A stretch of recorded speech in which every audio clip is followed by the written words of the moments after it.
Hola, buenas noches. Bienvenidos a Verdad Consecuencia. Hoy tenemos un programa muy importante, ¿no, Maru? Así es, muy buenas noches. Martín Lustó, senador de Juntos por el Cambio, ya está acá en los estudios de Verdad Consecuencia. Vamos a hablar con él en un ratito, pero sin duda el tema de la semana, del año, la muerte de Diego Maradona. Así es, y a la conmoción, al dolor por su muerte, ahora está esta preocupación nacional sobre si fue o no un homicidio culposo. Y tenemos, lo estás viendo en cámara, nada menos que a Guillermo Coppola, el hombre al que obviamente le vamos a preguntar qué cree, qué siente que fue lo que pasó con su amigo.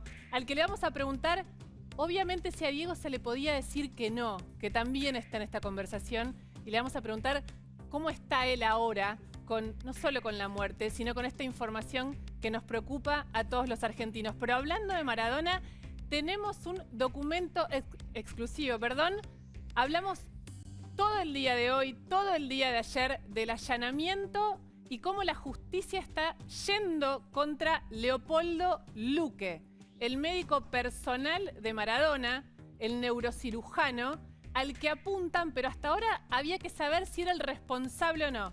¿Sabemos, Maru, si es el responsable o no? Lo que vamos a ver esta noche acá es el documento exclusivo, Lu, que muestra la responsabilidad de Leopoldo Luque, el médico cirujano que hasta hace un rato nada más todos creíamos que había operado a Maradona, pero que ahora sabemos que en realidad nunca lo operó. Ustedes ya están viendo en pantalla este documento exclusivo donde tanto Luque como la médica psiquiatra a cargo de Maradona desde junio firman y dicen: nosotros nos hacemos responsables, nosotros somos los encargados del seguimiento de Maradona, no en el alta, en la externación, esto es decir, en la continuidad del tratamiento, no ya en la clínica de Olivos donde se había hecho la intervención quirúrgica, sino en este domicilio que le alquilaron en un barrio cerrado de Tigre. Se habló muchísimo sobre la responsabilidad, sobre la testimonial de las hijas de Maradona diciendo que él era responsable,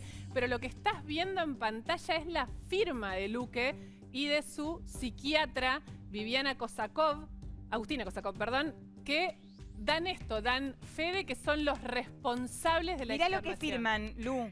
El seguimiento médico queda a cargo del equipo médico tratante y de los médicos elegidos por el paciente. Y los que firman ahí, ¿quiénes son los miembros de ese equipo médico? Leopoldo Luque, el neurocirujano, y la psiquiatra Agustina, que lo atendía desde junio. En un ratito vas a ver acá y te vamos a mostrar y vamos a precisar detalle por detalle qué es lo que dice este documento, pero quédate con esta frase: el seguimiento médico queda a cargo del equipo médico tratante y de los médicos elegidos por el paciente. En un ratito vamos a hablar de esto y vamos a hablar con Guillermo Coppola. Lo veías recién en pantalla, va a estar escuchando atentamente lo que decimos y vamos a hablar largo con él. Pero antes vamos a uno de los temas políticos del momento con Martín Lustó, el senador nacional que está acá sentado con nosotros. Buenas noches, Martín, gracias por venir. ¿Cómo andan? Bien, sabemos que es tarde, que venís de sesión del Senado, pero hay un tema que es urgente y que entiendo que todavía está en sesión, que es lo que está discutiendo la Cámara de Diputados y que podría convertirse en ley, que lo vamos a decir sencillo, es la decisión de quitarle fondos a la ciudad de Buenos Aires, que muchos leen como una revancha del kirchnerismo al gobierno de Horacio Rodríguez Larreta. La decisión de sacarle muchos fondos de manera irregular al gobierno de la ciudad de Buenos Aires. ¿Pero es un acto de revancha del kirchnerismo hacia Larreta? A ver, recordemos cómo surgió esto, ¿no? Porque ahora se manifiesta en un proyecto de ley que tiene media sanción del Senado y que ahora se está tratando en diputados. Pero recordemos cómo comenzó.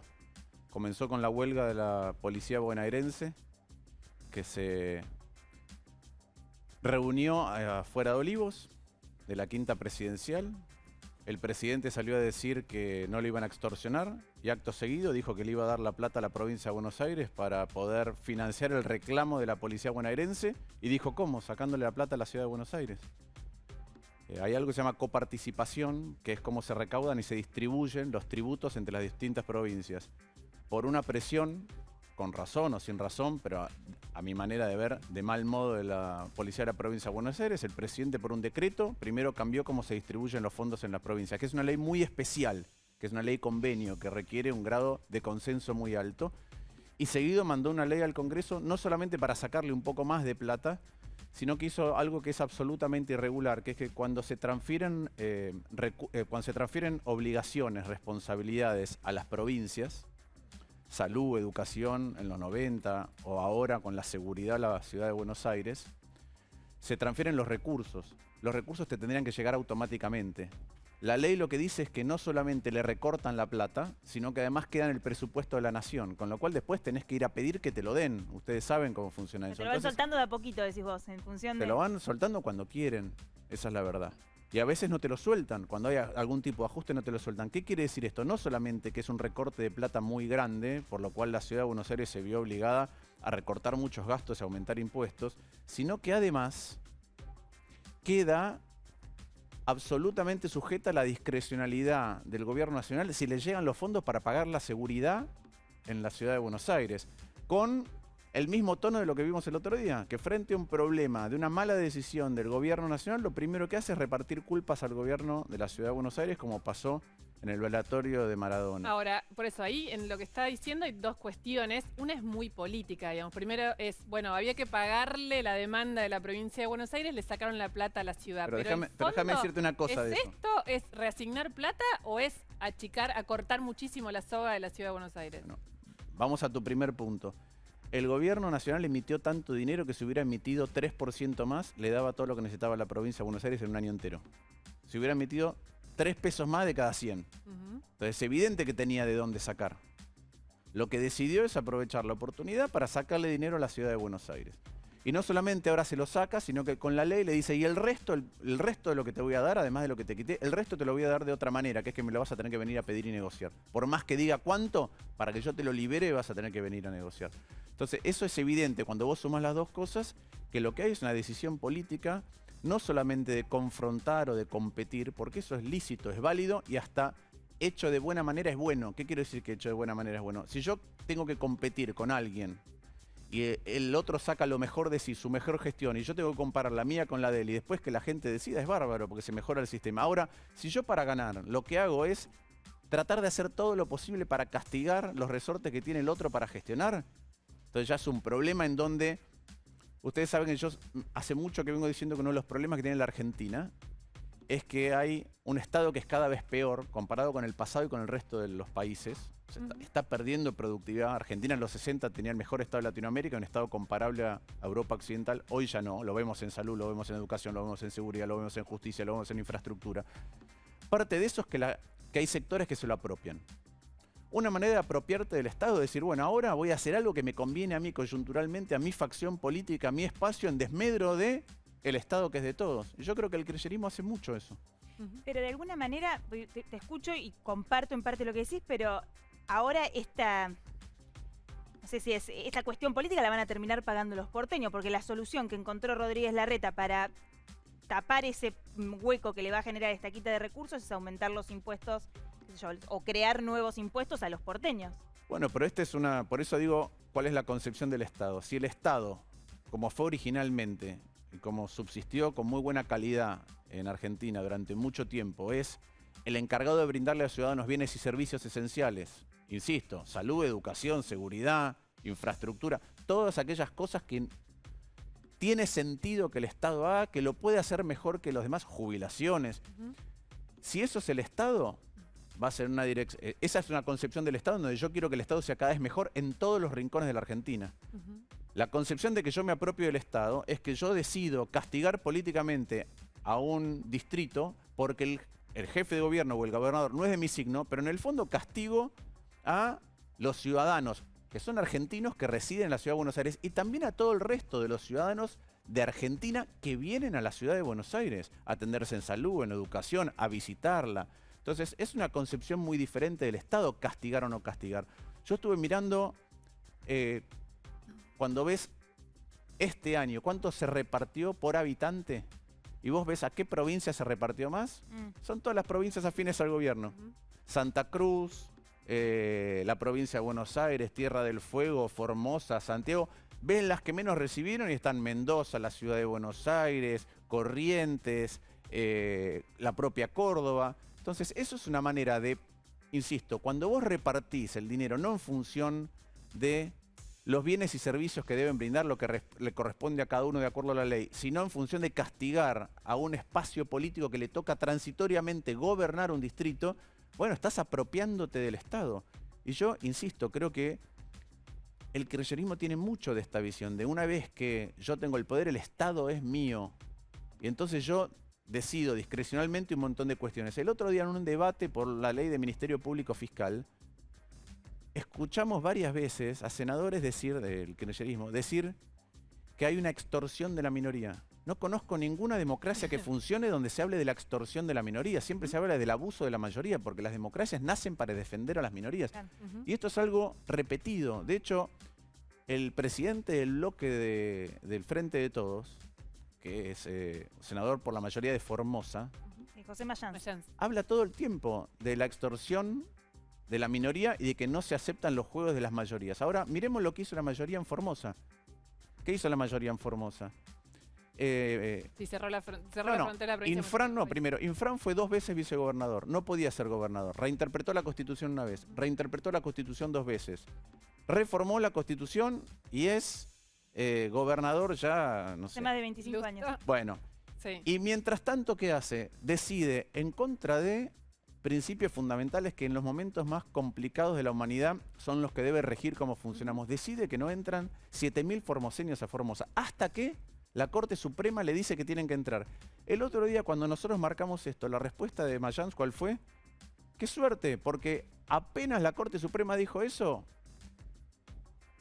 el pueblo de Formosa más lo apoya a Infran. O sea que si si Infran hiciera una barbaridad, mayor todavía que eso, pero rinde políticamente, entonces es válido. Esa es la cuestión. Si rinde para el poder y rinde políticamente, ¿es todo válido? Yo creo que no. Gustavo, te vamos a pedir que te quedes con nosotras esperando. Ahora vamos a hablar del tema de Maradona. Tenemos a Guillermo Coppola esperando en un ratito. Seguimos con este tema porque depende mucho de, no solo de la ciudad de Buenos Aires, sino esto que estábamos hablando de las Le puedo mandar un abrazo grande, mis condolencias a Guillermo. Sí, cómo no. Podés saludarlo si querés, porque te está escuchando, Martín. Así que si querés saludarlo o... ¿Qué haces, Guillermo? Te mando un abrazo muy sentido a la distancia. Y los lutos ya sabemos que no tienen tiempo, pero que sea acompañado y con los mejores recuerdos. Gracias, Martincito, te súper agradezco. Te súper agradezco. Muchísimas gracias. Bueno, buenas noches, Guillermo. Antes que nada, agradecerte muchísimo, pero muchísimo por estar con nosotras hoy. Sabemos que son días muy difíciles, como decía recién Martín, días de duelo. Los duelos llevan mucho más días que el día de la noticia. Pero además de un montón de cosas que queremos conversar con vos y de información que vamos a dar, lo primero que nos surge es preguntarte a vos, porque todos los argentinos el domingo cuando nos despertamos con estos allanamientos fue como, y además esto, además puede ser que a Diego no lo hayan tratado médicamente como tenían que tratarlo. ¿Vos creés que a Diego lo abandonaron o no lo trataron bien? No, uno quiere creer que no, que todos queríamos para Diego lo mejor. Por eso uno tiene altibajos. Yo pienso en sus hijos, en Dalma, en Janina, en Hanna, en Diego Junior, en Dieguito Fernando, o sea, que se quedan sin el papá. Después los profesionales son profesionales de la salud. No creo que ningún profesional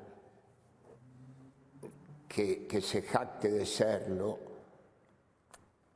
pueda generar una situación que provoque lo que pasó con Diego.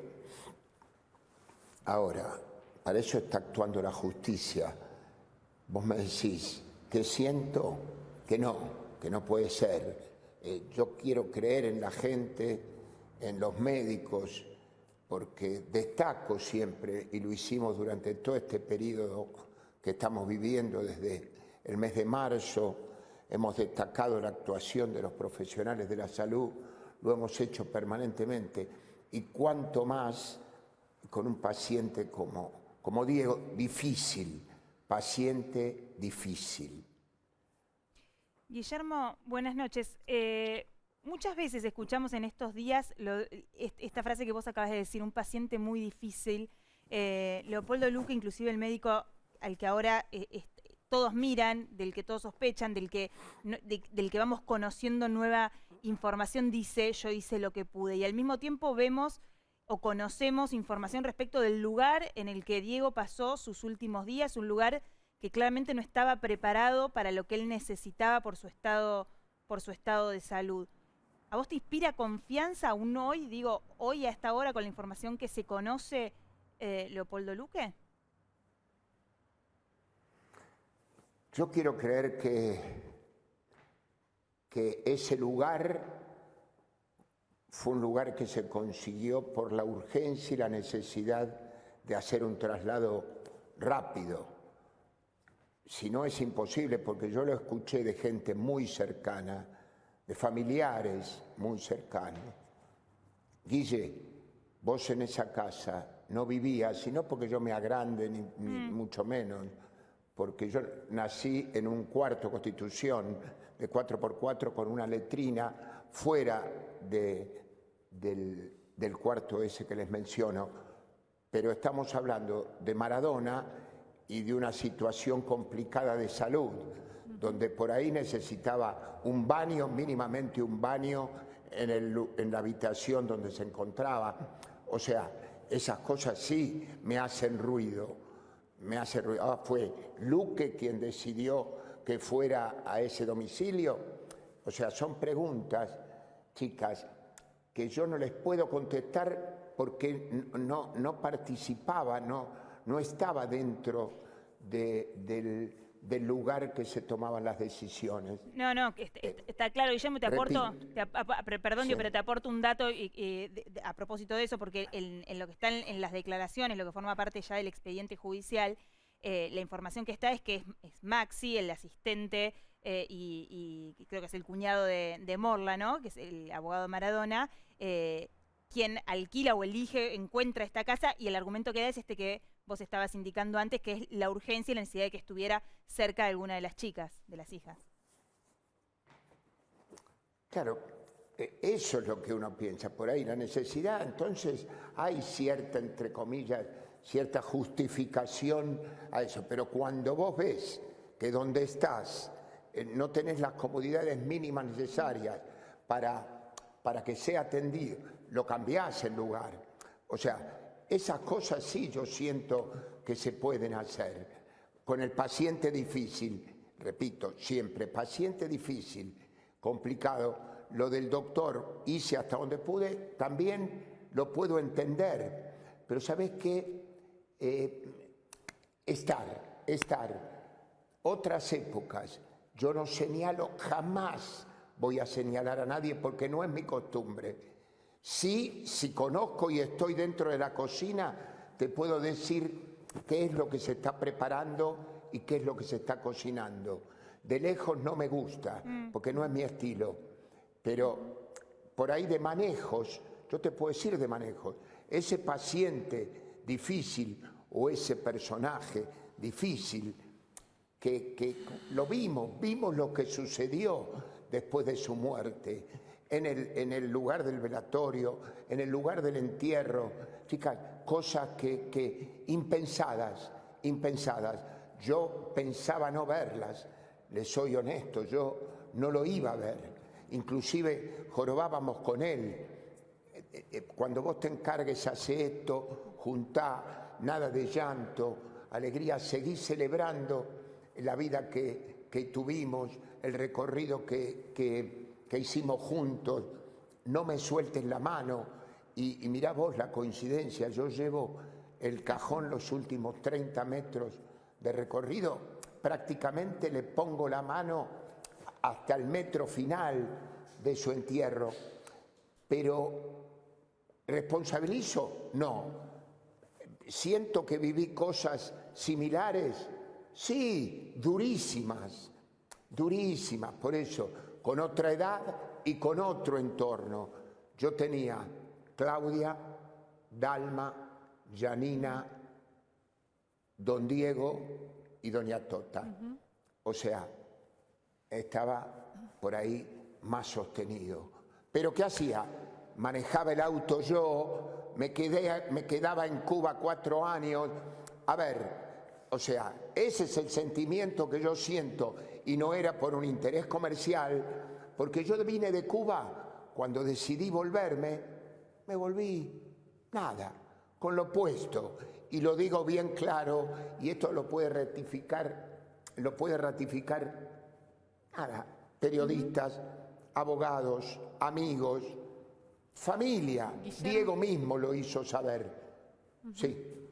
Vos, yo sé que no querés hablar mucho, pero obviamente estamos sacando de esta pregunta que te voy a hacer a los hijos, a las hijas, a los hijos, a Claudia, ese entorno del tramo de los últimos años de la vida de Maradona. ¿Crees que le hizo bien? Es el que él elegía. Es el que él elegía.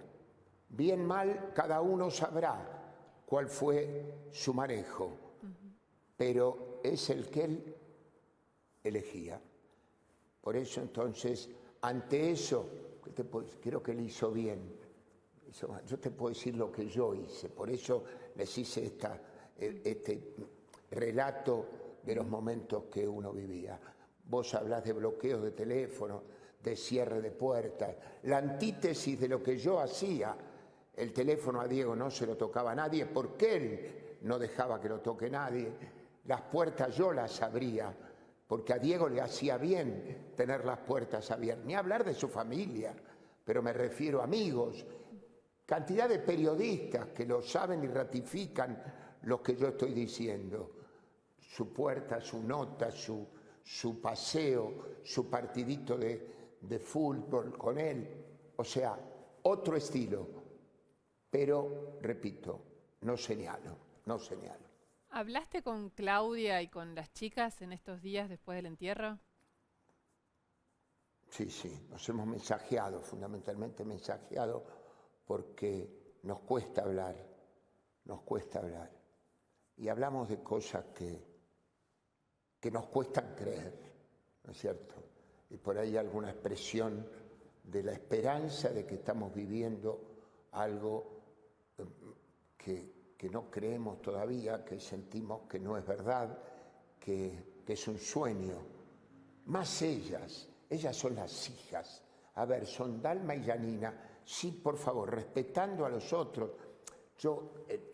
Nacieron conmigo, crecieron, bautismos, comuniones, cumpleaños, su escuela primaria, el casamiento de sus padres, o sea, viajes.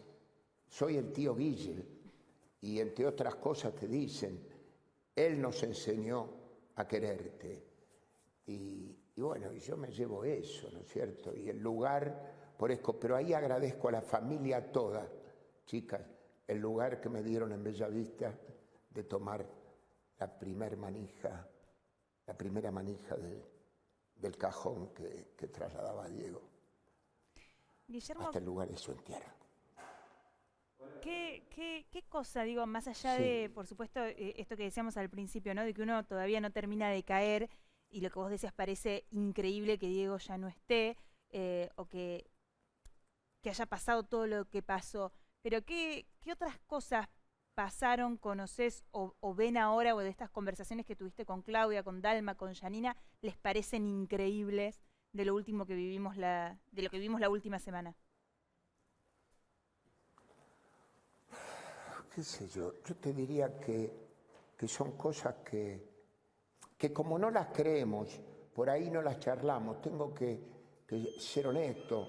Nos vimos en el velorio donde Claudia se puso la cinta de capitán y manejaba y recibía a la gente.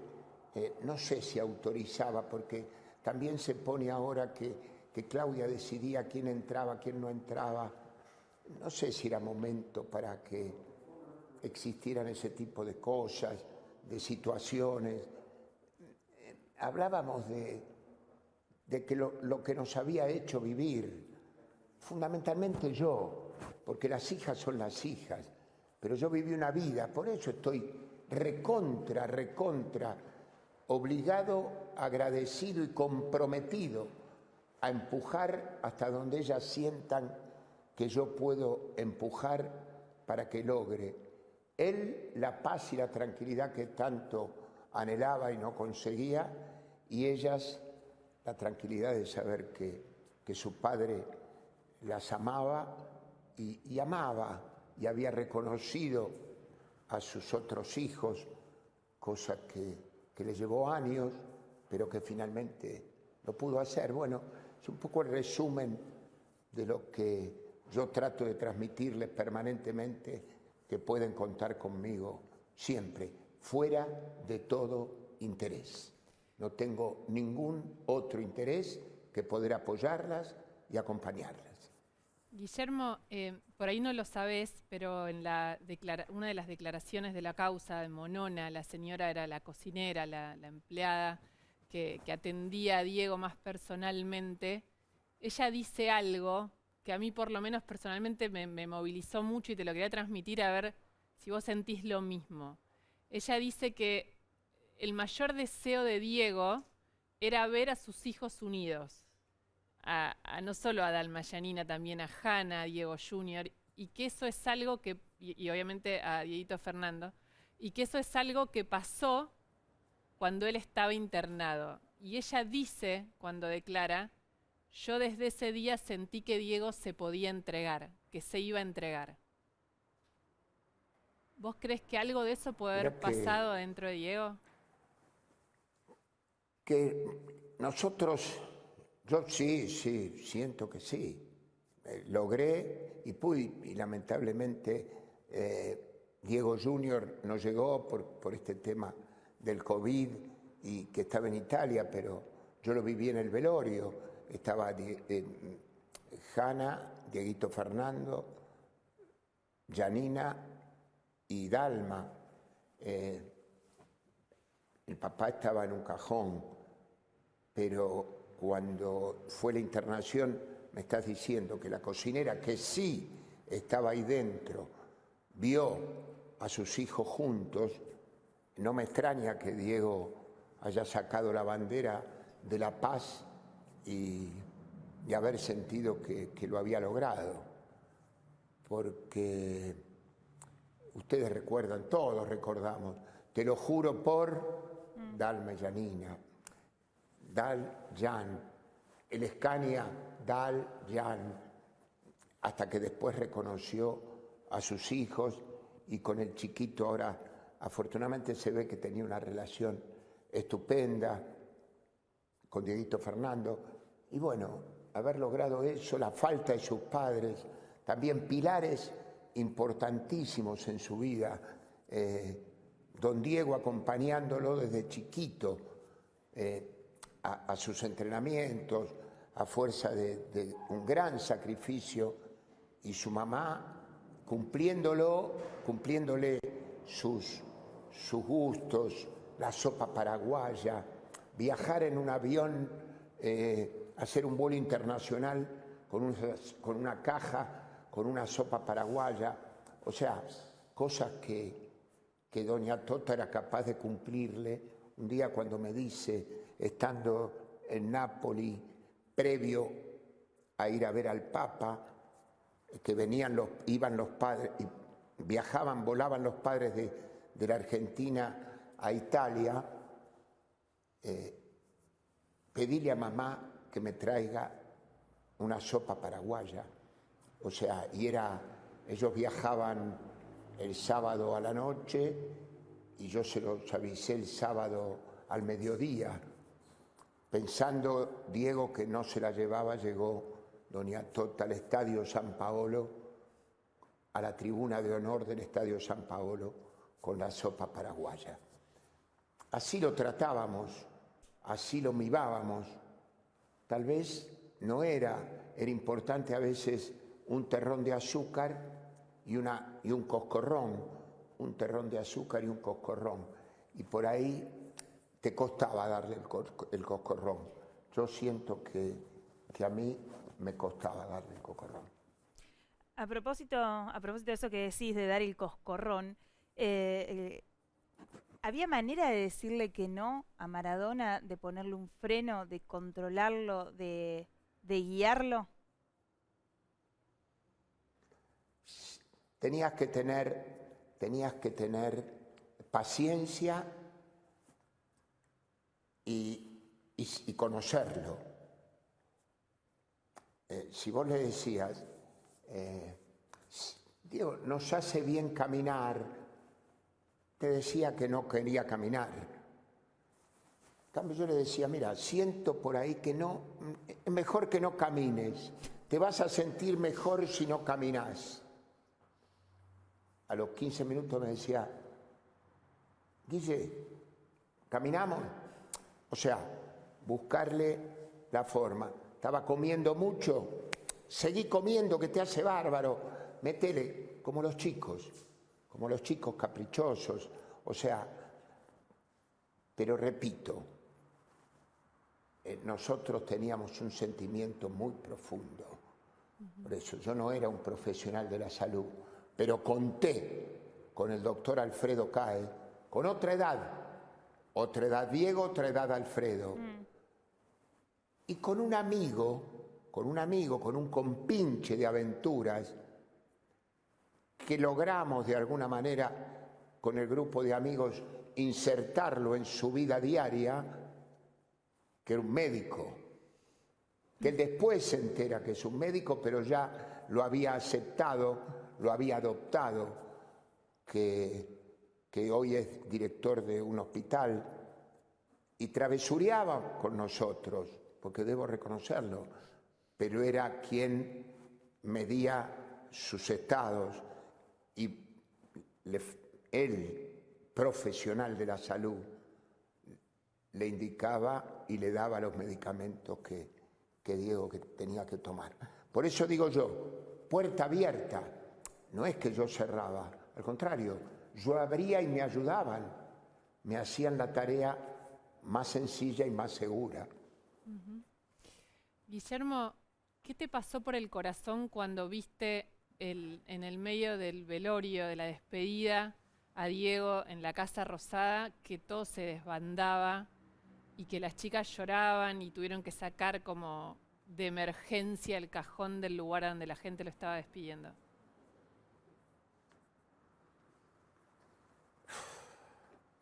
Sentí que él, claro, yo no pensé vivir eso.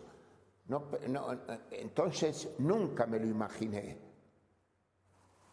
porque yo escuché también hacía falta una persona, yo no hubiese sabido organizarlo, no tengo la capacidad, la experiencia, así me hubiesen dado todos los medios, yo no sé si lo hubiese hecho mejor, tal vez lo que hubiese tratado de convencer a Claudia y a las chicas, pero aparentemente había un motivo por el cual no quisieron alargar las horas del velatorio.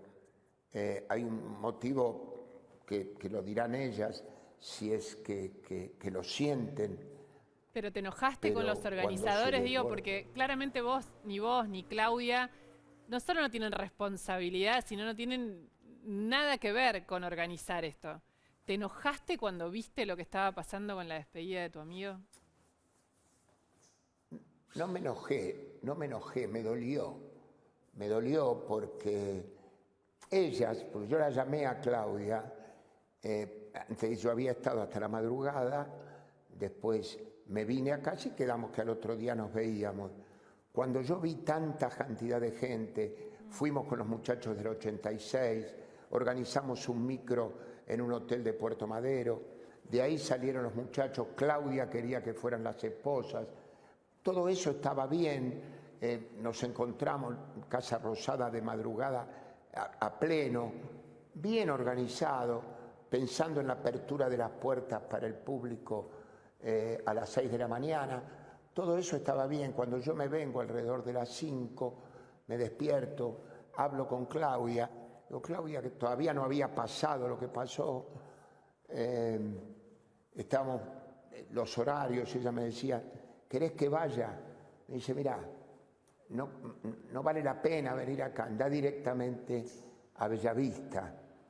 Claro, y me entero lo que pasa camino a Bellavista, porque ellos tuvieron después la autopista despejada, todo, yo tuve mucho tránsito para llegar, pero vos me decís, te enojó, me dolió que por cómo se produjo, pero otra vez, buscamos culpables, responsables, nada, por ahí merecía, lógico, otra cosa, la familia, quienes ahí estaban, poder salir cómodos, no lo hicieron así, pero eso provoca, porque yo lo vi en el mundo, Libia se tiraba la gente de las tribunas, altas tribunas para estar cerca de Diego, eso lo vi yo, ni hablar en Italia o en Nápoles, que la gente se tiraba al agua, rodeaban, nosotros íbamos con una barca de Mergelina a Capri a almorzar y a la media hora teníamos 50 lanchas alrededor, o sea, cuánto más Argentina, y se desbordó. Guillermo, ¿cuándo fue la última vez que hablaste con Diego? Que hablé, nos reímos mucho, en cancha de Quilmes en fin de febrero de este año, jugó Gimnasia, Copa Argentina, la 9ª edición, primer partido jugó Gimnasia, entramos a la cancha de la mano, salimos de la cancha de la mano, estuvimos en una oficinita que tiene Quilmes pegado al campo, contando cuentos, los cuentos, las anécdotas que yo generalmente transmito y hago conocer, él la disfrutaba, él me las corregía, él me las mejoraba. La gente dice qué buen narrador, pero él me ayudó mucho a esta historia. Y ese día estaba tan bien y me decía, Guille, esperá que llamo al gallego, y llamaba a uno, y llamaba al utilero, y dejó a los jugadores prácticamente desprotegidos, haciendo el calentamiento previo solo porque él quería que yo le cuente historias a los muchachos. Se reía mucho, disfrutó mucho, le dimos la plaqueta, le dimos el sillón, cosa que después le pedí. Le digo, vas a poner una mueblería, tantos sillones, todos te hacen sillones, firmame este sillón. Y me firmó el sillón y se reía, y contame esto, y contame lo otro. Bueno, 10 días después lo veo en cancha de Boca. Había quedado con él que le iba a llevar a mi hija más chica, Elisabetta, que va a cumplir 12 años el 17 del mes de diciembre. Y a mis 2 sobrinos, a Balti y a Rami, le digo, mira, te vamos a ir a ver al vestuario, ¿quieren una? Pero sí, por supuesto. Ya en Boca no era el mismo. 10 días habían pasado. No sé si lo embargó la Bombonera, el ambiente. A veces a uno le pasa el álbum de los recuerdos. Y ese día no era el mismo. 10 días habían pasado. Entramos con los chicos al vestuario, se sacó la foto, salió al campo, yo ya me fui a la platea. Cuando llega a la platea sale Dalma, lo acompañaba Benja, el nieto, se abrazaron y él desde el campo, llamame. Era una comunicación permanente. Yo le había preparado una remera con los colores de Boca, de Gimnasia y de Argentina, y él miró todo el partido con la camiseta sobre su cuerpo, sobre su torso. ¿Lo llamaste? Así vivíamos. ¿Lo llamaste? Sí, fue la historia. Sí, después de eso hablamos un par de veces más. Pero a veces, viste, cuando no estaba, que todos lo veíamos, no es que estoy cometiendo una infidencia, cuando digo por ahí, le costaba, como estaba, y a veces no se le entendía. Entonces a mí no me hacía bien, Hablar por ahí, teléfono. Por ahí es con egoísmo. Sí, Guillermo, no me hacía bien porque no lo escucho. Sí. Vos lo dijiste varias veces y para todos fue muy emocionante verte en esos 30 metros finales encabezando esa ceremonia de entierro de Diego, llevándolo hasta su tumba. ¿Qué le dijiste a Diego antes de entregarlo? Bueno, no, eso me lo guardo, fueron palabras que... Una sí te la voy a decir porque lo dije antes, que me había fallado, porque el que me iba a llevar era él. ¿Entendés? Y me fallaste, ahí me fallaste. Después me guardo para mí todo aquello, como te digo, cada paso era una historia. Y repito, le agradezco a todos porque fue muy íntimo, Bellavista fue muy íntimo, era familia pura y me dieron ese lugar. Y yo un par de veces quise dejarlo porque quedé en la primera manija del cajón y escuché una voz de atrás que dijo, nadie mejor que vos para llevar esa manija. Listo, ya está. Entonces ahí acompañé y no le solté la mano al amigo hasta su tumba. Gracias, Guillermo. Muchísimas gracias. A ustedes, buenas noches. Muchas gracias. Qué difícil. ¿Cómo seguir, no? Sí. Bueno, lo escuchaban, era Guillermo Coppola. Vamos a hablar de política con Lustó, pero retomemos. ¿Qué fue Diego Maradona para vos? A ver, a mí me parece casi irrespetuoso hablar después de Guillermo porque la medida en que uno le duele la partida de una persona, pero también cuánto la enriqueció, le duele, pero al mismo tiempo se siente tocado, es cuánto una persona te enriqueció. Entonces Maradona tuvo el don de enriquecernos a todos. Pero cuando uno escucha hablar a Guillermo o a su familia, dice, bueno, estamos todos muy lejos. Ahora, si a nosotros nos movilizó, si a nosotros nos cambió, a los seres más cercanos, a mí me cuesta imaginar. Yo perdí a mi mejor amigo a principio de año.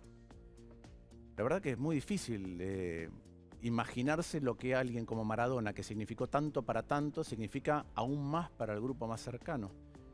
Para mi generación, yo voy a cumplir 50, para mi generación cuando uno piensa en alegrías nacionales, en un país que viene desbarrancando de hace décadas y décadas y décadas, las únicas alegrías que podemos contar rápido son las que nos dio Maradona. Y eso hace que el balance sea inmensamente positivo, porque a los que no lo conocimos personalmente solo nos dio alegrías. En todo caso, sus problemas los habrán padecido los más cercanos. Pero nosotros tenemos nada más que para decir gracias. Yo tengo una anécdota personal de cuán grande afuera era Maradona. Yo fui corresponsal de guerra, donde conocí a este amigo mío que falleció. El día que empezó la guerra en Afganistán, fuimos los dos, íbamos en un auto y nadie se quería bajar porque había un campamento de afganos, de pashtunes y talibanes, donde estábamos buscando un mujahidín para entrevistar. Y yo bajé del auto y lo único que dije fue Maradona, Maradona, Maradona, y alguien dijo Maradona, Argentina. Y ahí se distendió toda la tensión que había. Entonces eso era alguien que producto de cómo encaró el fútbol y su vida, tenía una representación y un amor en aquellos más vulnerados y que se sienten desprotegidos, los más débiles de cualquier lado del mundo, identificados absolutamente con él. ¿Qué te pasó con esto? Digo, con esto que nos generó en vez a todos en mayor o menor medida de la muerte de Maradona, con esa Plaza de Mayo llenísima de gente, con todo lo que pasó después, con la policía de la ciudad denunciada por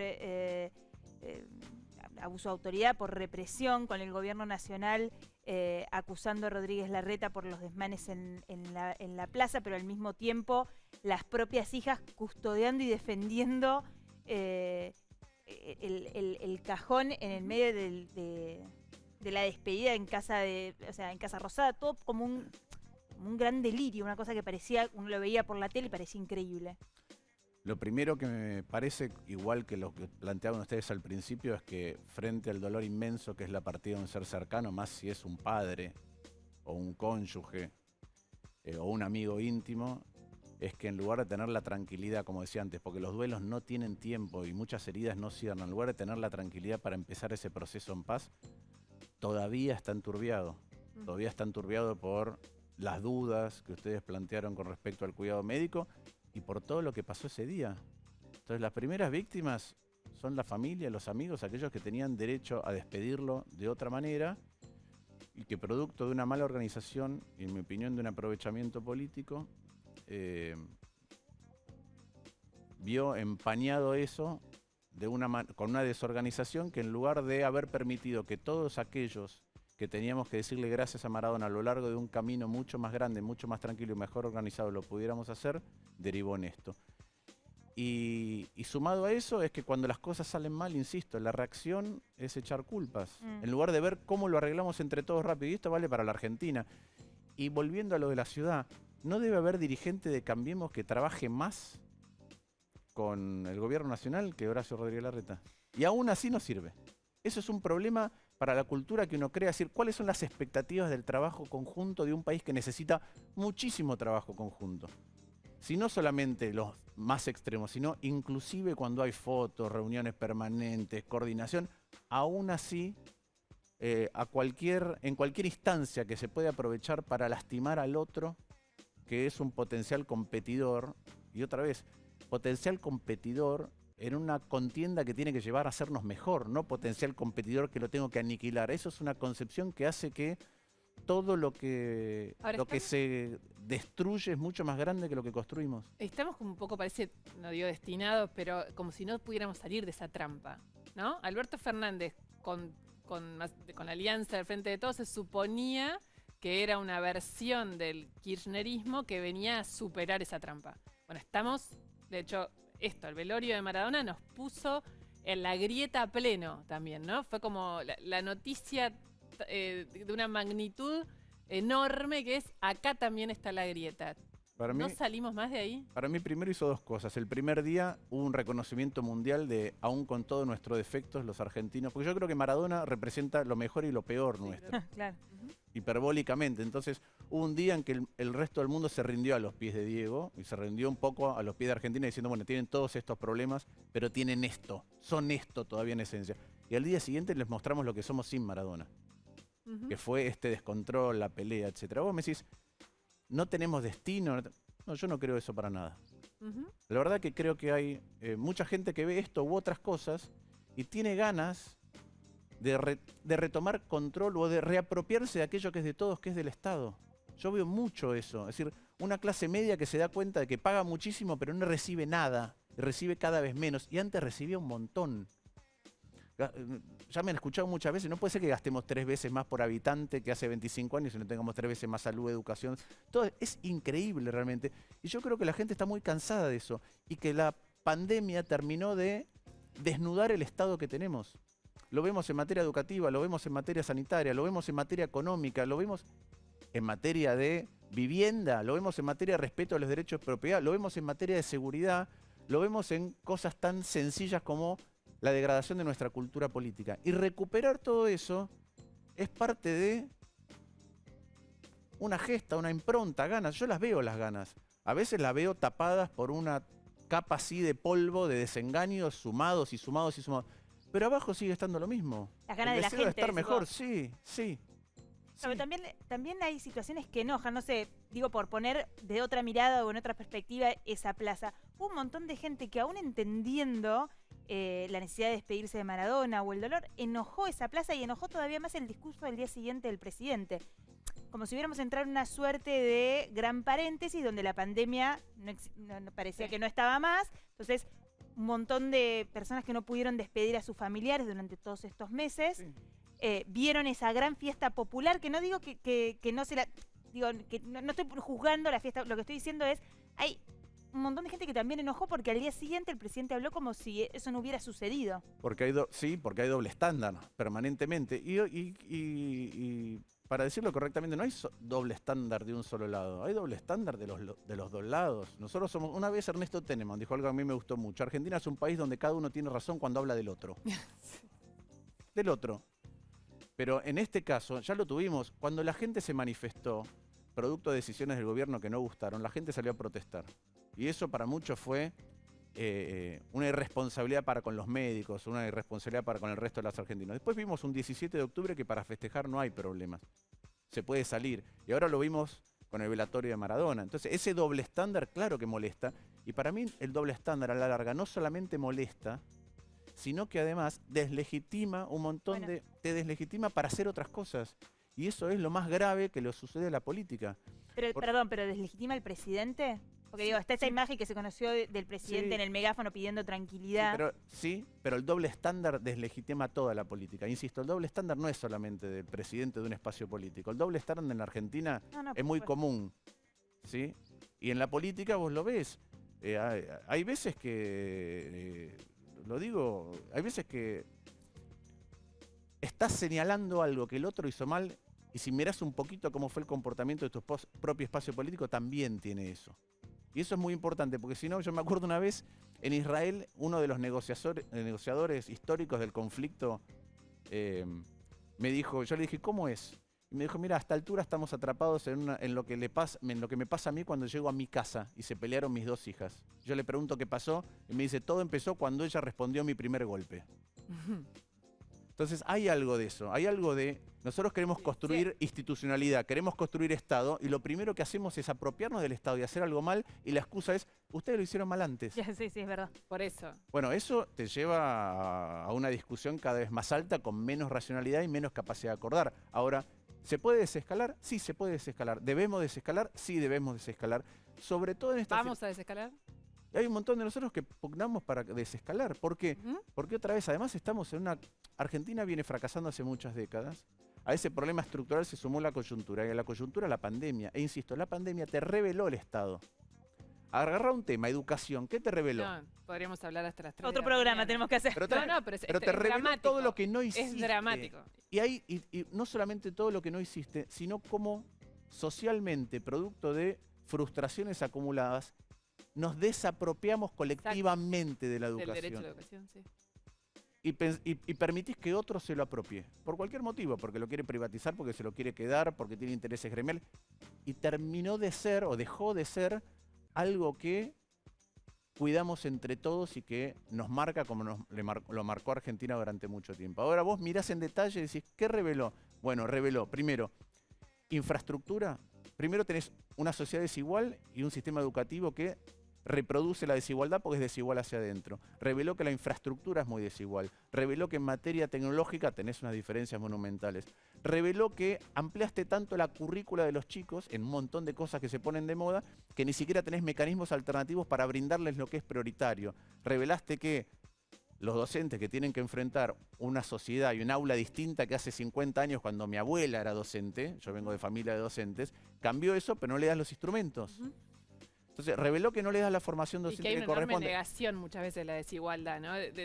Como en el ir para adelante. Y reveló el comportamiento también gremial. Porque realmente es muy... Olvidémonos, al principio uno puede decir el virus es incierto, no sabemos cómo funciona. Después empezamos a tener más información de cómo funcionaba con los menores. Ahora, suponete que igual no se podía dar clases. ¿Cuántas fueron las discusiones acerca de cómo lo reemplazábamos? Claro, ¿Vos tenés hijos? Sí, claro, no, pues podemos hablar de esto, podemos hacer un programa pero te hago una pregunta. Yo tengo un hijo en 2º grado. La pregunta que me hice el otro día, dije, ¿yo sé lo que mi hijo no aprendió y tendría que haber aprendido? No, ni siquiera me dijeron, mira, tu hijo en 2º grado tiene que saber multiplicar, dividir. Ni siquiera lo sé. Es que, Martín, la respuesta que se da a eso es que lo que no hubo es escuela físicamente, pero no es que no hubo educación. Hoy escuchábamos al ministro Trota más temprano en esta escena y decía, las escuelas no es que estuvieron cerradas, las escuelas estuvieron abiertas. O sea, hay como una negación, me parece, de dónde estamos parados o dónde están parados los chicos a nivel educativo en cada ciclo. Lo que pasa es que me discrepo con la definición de qué es una escuela. Es decir, un año lectivo tiene un montón de cosas que tenés que incorporar como educando, como alumno.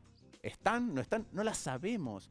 Y la presunción enorme es que no fueron incorporadas. Y no solamente no fueron incorporadas, sino que estamos diciendo que no importa.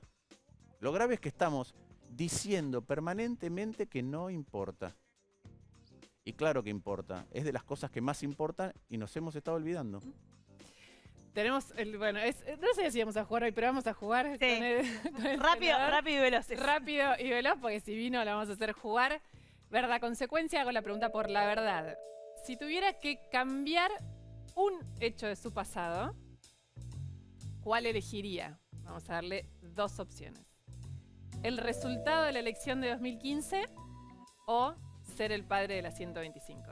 No tiene que O contestar. puede optar por la consecuencia. ¿Está con el teléfono celular encima? No tengo el teléfono celular. Oh, Ay, qué nos bien. mató la Nos consecuencia. mató la consecuencia. Pero está acá en Pero el... si tuviera que optar por una de esas dos cosas, claramente por el resultado de la elección del 2015. ¿sí?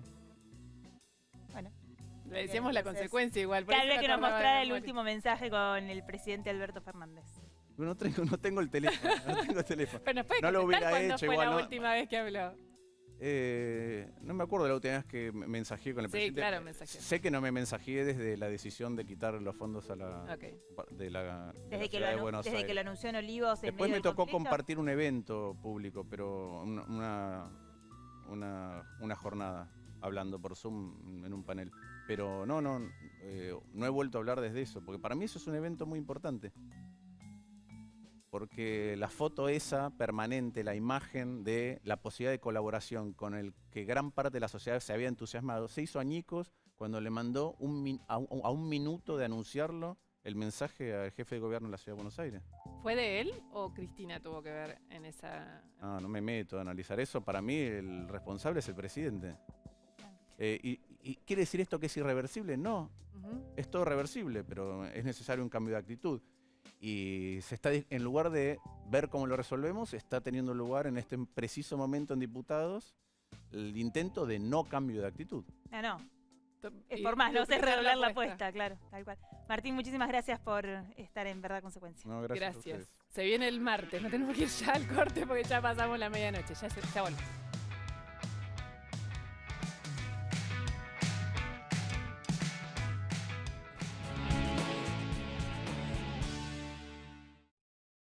Cuando salgas de casa, pensá que ellos llevan días sin dormir. Seamos responsables y solidarios por nuestro personal de salud y por todos nosotros. San Juan. OSPE, Obra Social de Petroleros. Opera online en ospesalud.com.ar. Llegaron los bizcochitos Cachamay, con menor contenido graso, para acompañar tu cachamate preferida. Si tuviste COVID-19, podés ayudar a salvar vidas. Dona tu plasma. Legislatura de la Ciudad Autónoma de Buenos Aires. Concientizamos en buenas prácticas para la producción de tus alimentos. Descubrí Casafe. Necesitas aire, río, verde. Cuando todo esto pase, cambia Entre Casa por Entre Ríos. Es natural querer volver. Entre Ríos hace bien. Gobierno de Entre Ríos.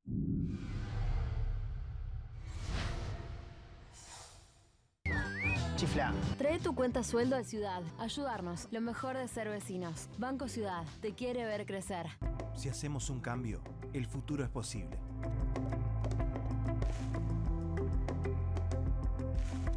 La Estampa Restaurante. Delivery y Takeaway. 4801-1711. 4326-4499.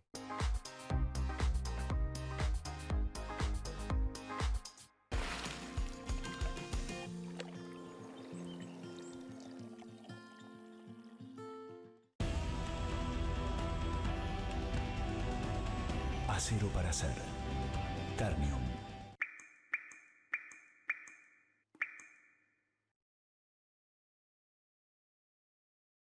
Biox, desinfectante eficaz para la prevención del coronavirus. Biogénesis Bagó. IRSA, somos la mayor empresa argentina inversora en bienes raíces. IRSA, líderes en real estate. Si estuviste en contacto con un caso positivo de coronavirus, hacete el test. Cuidarte es cuidarnos. Buenos Aires Ciudad. El Mirasol de Puerto Madero. Delivery mediodía y noche. Teléfono 4315-6277.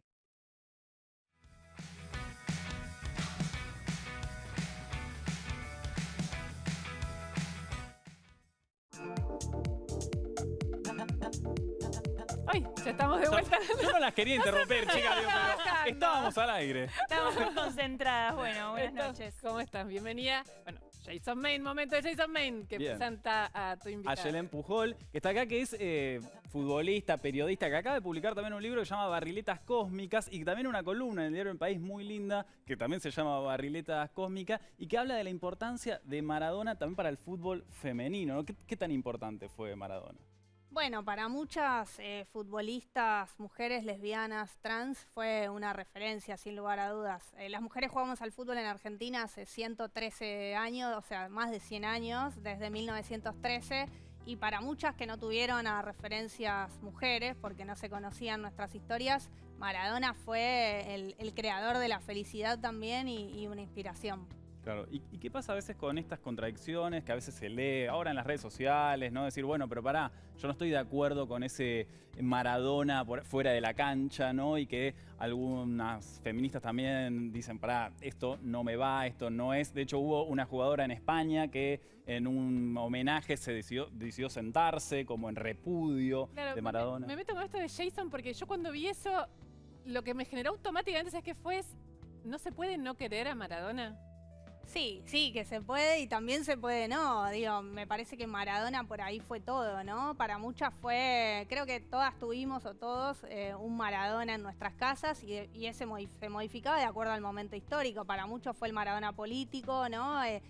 Una de las últimas expresiones de Diego fue a favor del aporte solidario a las grandes fortunas, el Maradona con los jubilados, el Maradona con las abuelas y las madres de Plaza de Mayo. Y para otras por ahí, bueno, fueron los demonios de Maradona, ¿no? El Diego Machirulo. Me parece que su historia es parte, ¿no? de su vida pública también se conoció y me parece que hoy escuchaba a Mónica Santino, referencia y quien construye. Diego viene de los potreros y los potreros están en los barrios populares, ¿no? El otro día en su velatorio había un montón de mujeres de barrios populares llorándolo. Y creo que hay, bueno, tanto feminismos, ¿no? como mujeres lesbianas y trans en el mundo. Y bueno, cada expresión es completamente válida. Lo que decía Mónica Santino hoy, que construye desde un barrio, la Villa 31 en Retiro, con la nuestra fútbol feminista, es que bueno, que por ahí no se nos escape la tortuga a las feministas en este momento de homenajear y de respetar a quienes lloran, ¿no? A quienes lloran, a quien fue un ídolo. Me parece que creo que Lu apuntaba también de respetar a aquella que por ahí siente que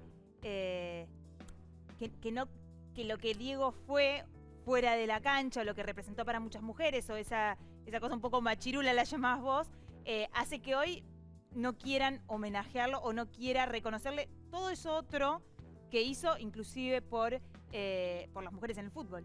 Sí, yo creo que también se va en un momento histórico justo, ¿no? Porque para muchas futbolistas es la primera vez en la historia en la que podemos soñarnos barriletas cósmicas, ¿no? Quienes jugábamos al fútbol éramos las machonas, las varoneras, las tortilleras, y ahora podemos tener sueños de fútbol, podemos ser barriletas cósmicas. Él se va en un momento histórico y me parece que marca el fin de una era, el fin de una forma de vivir, de sentir y de palpitar el fútbol. Y también de una forma en la que ponemos en debate un montón de cuestiones, ¿no? machistas y patriarcales de un sistema que no tiene a Maradona solo como responsable, sino a todas las mujeres y a todos los varones, ¿no? Los varones también víctimas de este patriarcado. La sociedad en general, ¿no? Sí. ¿Se puede separar esas dos figuras, digamos, como el artista y el jugador de lo que era fuera de la cancha? El artista de la obra. Es una pregunta que yo no tengo una respuesta, ¿no? Yo creo que, bueno, hay compañeras que pueden o no, o que transitan la contradicción. Me parece que los feminismos son un movimiento político, todos los movimientos políticos tienen contradicciones, y quienes amamos Maradona, a Maradona y lo expresamos y demás, por ahí elegimos transitar la contradicción. Está bueno, sí, también esto que decías vos, de empatizar con el duelo del otro, ¿no? Y no tampoco ser sommelier de homenajes, ¿no? Eso que se vio mucho de repente como, no, faltó esto y por qué no. Bueno, cada uno lo transita como puede, juzgar, ¿no? todo, andar señalando. Exacto. Fue lo suficiente. Una frase maradoniana es, si están todos más sucios que un bidet. Buen cierre. Muchísimas gracias, Ayelen. Perdón que fue cortito y nos quedamos sin tiempo. Tuvimos a Guillermo Coppola contando como desde el corazón, ¿no? Sí, absolutamente. Pero bueno, Ayelen publicó Barriletas Cósmicas. Y una columna hermosa en el País de España. Iba a invitar eso, a que lo busquen y que lo lean, que busquen el libro. Y en lo personal sí, me quedo con Guillermo y lo que decía, ¿no? Como este intento hacia el final también de no echar culpas y esta cosa como una pena honda, ¿no? Como esta cosa de todavía no poder creer lo que está pasando. Así es, nos vamos. Volvemos acá el lunes que viene en TN. ¿Con Maru? Claro que sí. Chao.